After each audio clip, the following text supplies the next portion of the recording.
Saat ini kami sudah berada di Desa Rawarengas, Kabupaten Tangerang. Kami akan mencoba untuk bertemu dengan keluarga korban. Baru saja tadi keluarga ini menggelar pengajian begitu ya, dan kita akan mencoba untuk bertemu dengan paman dari korban. Kita temukan faktanya.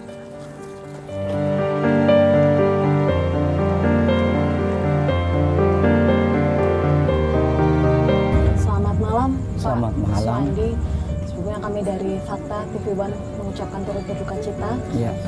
Kami tahu ini bukan waktu yang mudah begitu ya bagi keluarga, tapi kami berterima kasih sudah mau menerima kedatangan kami di sini, Pak. Pak Suwandi, kalau boleh kami ingin mendengar cerita awal mulanya Pak Suwandi mendengar begitu ya tentang korban ini seperti apa sih awal mula penemuannya dan lain sebagainya. Ya, awal mulanya pertemuan si korban itu kami di rumah kan lagi sedang masak-masak mau sedekat 3 harinya Bapak. Terus saya dapat informasi katanya dengar ponakan meninggal. Dapat ponakan meninggal, siapa yang telepon saya juga nggak tahu ya, cuma dapat di sini udah pada rame. Dapat ayah itu ngedengar ponakan meninggal, jadi saya menyusul ke lokasi. Setelah sampai lokasi, saya melihat ibunya kan lagi sedang nangis, ya kan. Saya tanya, "Entong mana?" Di dalam. Pas itu saya masuk ke dalam, udah di ruangan tengah keadaan kursi terbakar. Saat Bapak tiba di TKP ya, di rumah itu kondisinya seperti apa pada saat itu rumahnya? Kondisi si korban? Kondisi korban dan kondisi Ya, kondisi korban ya keadaan sangat terbakar gitu, celentang yang saya lihat. Posisi kasur kasur itu udah kebakar sebelah. Awal mulanya nih ibu Pak ke rumah itu, ke kontrakan itu, kayak gimana ceritanya Bapak tahu nggak? Mau jemput anaknya kontrakan itu, ternyata di kontrakan itu pintunya terkunci. Tuh yang saya dapat informasi, pintu terkunci. Tiba-tiba dia menyarikan temannya si pelaku. Ya kan, ketemulah teman si pelaku, katanya tidak menyediakan kunci, tidak tahu dia pergi kemana si pelaku.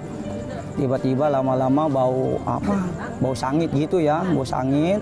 Cuman dibilang katanya yang temannya itu si pelaku bilang itu mah tabunan, lama-lama makin tebel. Nah setelah itu warga panik, ada yang membersihkan solokan, yaitu menemukan kunci di solokan air samping musola. Seperti apa sih Pak sebetulnya hubungan antara korban begitu ya dengan pelaku yang Bapak tahu? Ya hubungan sih biasa aja sih Mbak ya. Hubungan mah tidak ada masalah, dari pihak anaknya juga sama si pelaku itu dekat-dekat biasa aja, sering main, sering dipangku, kalau main kesini juga biasa aja sih, tidak ada mencurigakan bahwa dia gini-gini, nggak ada, pokoknya baiklah sama anak. Pelaku sering datang ke sini Pak? Sering main kemari. Sering main kemari, yang saya lihat sering main kemari itu udah sering 3 kali kemari yang saya temukan. Dia ini di sini sering main. Itu makanya kan tidak nyangka seperti itu. Kalau pada saat hari kejadian Pak, itu kan korban menginap di rumah pelaku ya. Siapa sih Pak yang awalnya minta menginap di sana? Ya, yang awalnya minta nginap itu ya yang pelakunya itu. Minta sama ibunya, terus kata ibunya orangnya nggak mau, udah paksa aja katanya beliin makanan, akhirnya mau lah ke sono. Korban ini? Iya, diajak. Nggak mau katanya. Nggak mau, cuma ngomong doang. Pas gitu dialanin, om beli makanan, mau. Iya. Kenapa Pak nggak mau? Ya kan dia lagi posisi main mah susah Mbak. Dia kalau udah main nggak mau, diajak kemana pun nggak mau pergi. Dia udah main HP, jangan pun sama kita, sama yang lain, sama mamanya juga udah nggak bakal mau dia mana diajak pergi gitu. Pak, tadi kami juga mendengar gitu ya, kalau pelaku ini merasa kesal begitu karena hubungannya tidak direstui oleh keluarga. Oh bohong itu Mbak, kalau masalah hubungan, kalau misalnya nggak direstui ngapain ini datang kemari kami terima, kan gitu. Iya kan, dari pihak keluarga kami tidak ada sedikit pun yang namanya ngomong tidak menyetujui, itu tidak ada. Keluarga kami yang namanya orang jalin hubungan tuh jarang yang mengikut campur urusan adanya. Cuman alasan dia doang. Mungkin alasan dia doang, mungkin entah apa di waktu di malam itu dia menangis atau apa kan saya nggak tahu ya. Mungkin dia kesel, bisa juga ke situ harinya. Setelah udah terjadi baru dia ngomong keluarga tidak merestui. hubungan dia. Itu sebisa-bisa dia kayaknya, Mbak. Ketika korban ini dibawa ibunya ke rumah kontrakan pelaku, keluarga tahu kalau korban ini dititipkan ke sana? Keluarga nggak tahu. Sebenarnya mau keluarga tuh nggak tahu bahwa itu anak di sono gitu. Apa keluarga tahunya apa, Pak? Kan Cuman tahunya dibilangnya ke bapaknya. Bapak kandung. Nggak ngomong bapak kandung ya. Dia mau ke bapaknya, kayak ke ayahnya, rupanya ayah yang ngono. Ini kan pelaku sudah tertangkap begitu ya. Apa sih harapannya keluarga untuk pelaku ini? Ya harapan keluarga sih alhamdulillah ya si pelaku sudah ditangkap. Memang kalau bisa mah hukumannya setimpal dengan apa perbuatannya dengan korban saja. Kalau perlu mah ya itulah hukuman mati. Itu yang dipindah dari keluarga. Kalau vonis umur dihukum 15 tahun dari pihak keluarga kami kayaknya nggak ikhlas gitu. Karena nggak sesuai dengan apa yang dia perbuat sama ponakan saya. Itu aja. Saya mintanya sama Metro Jaya, mudah-mudahan omongan saya dicapai, dijabah. Saya mintanya hukuman mati atau seumur hidup. Itu aja yang saya minta di pihak keluarga. Baik. Terima kasih banyak sekali lagi Pak Suwandi atas waktunya. Sama-sama, Bu.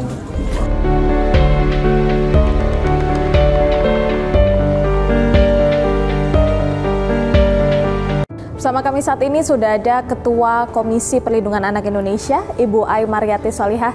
Selamat pagi, Bu. Bagaimana kabarnya?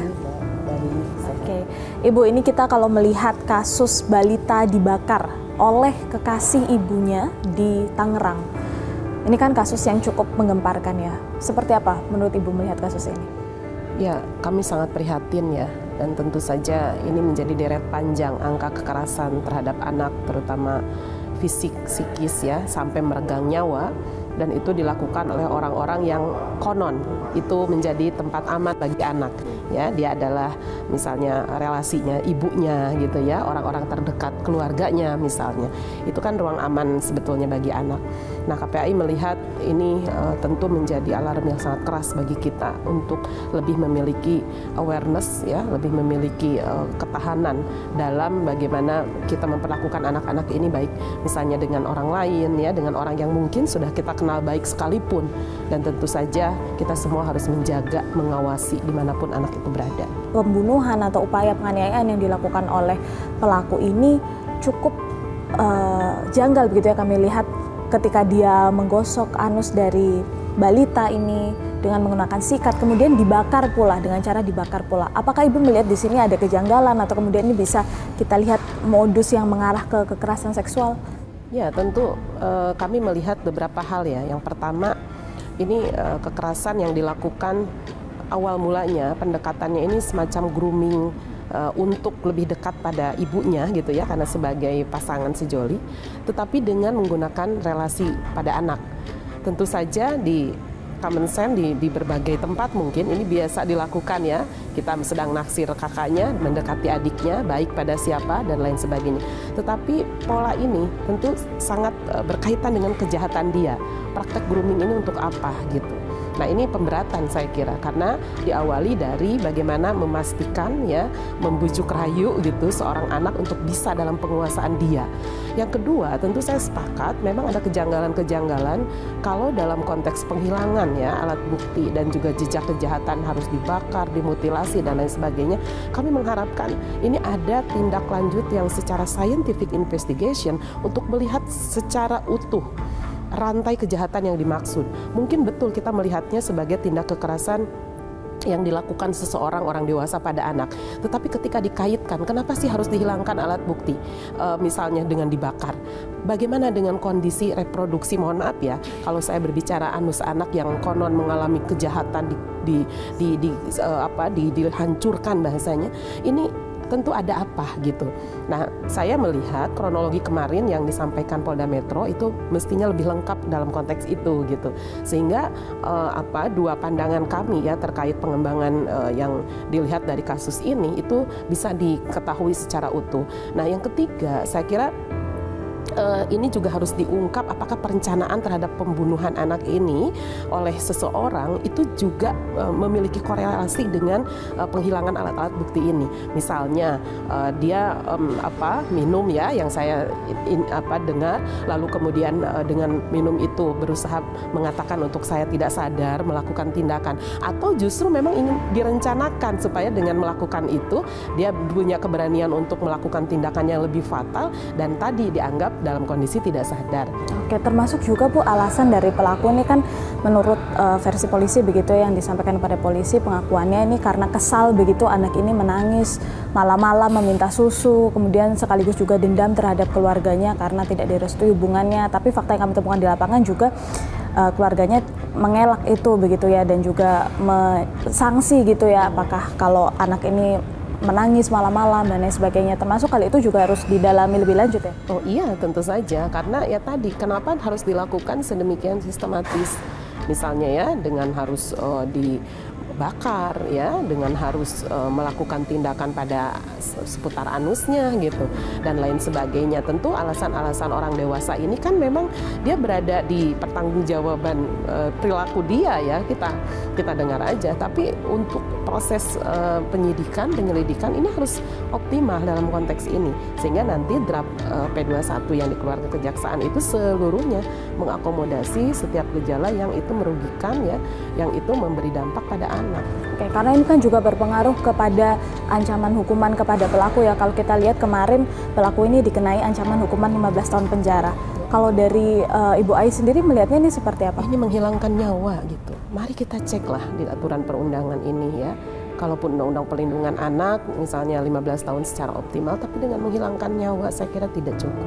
Dilihat lagi KUHP-nya, apakah ini perencanaan atau tidak sampai menghilangkan nyawa. Pasti akan lebih dari itu, seumur hidup atau mungkin hukuman mati.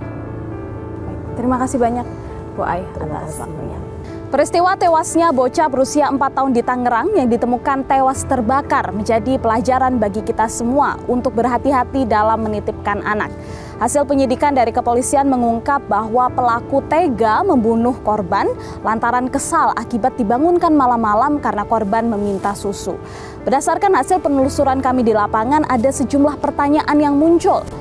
Pelaku ini diketahui sering membawa anak-anak berusia di bawah umur untuk bermain di kontrakannya. Kemudian di tubuh korban sendiri juga ditemukan luka di dinding anus yang kemudian dibakar oleh pelaku. Selain itu, pada malam kejadian pelaku jugalah yang memaksa korban untuk menginap di kontrakannya pada malam itu.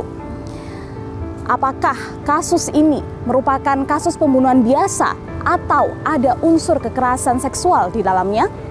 Saksikan terus Fakta setiap hari Senin pukul 20.00 waktu Indonesia Barat hanya di TV One.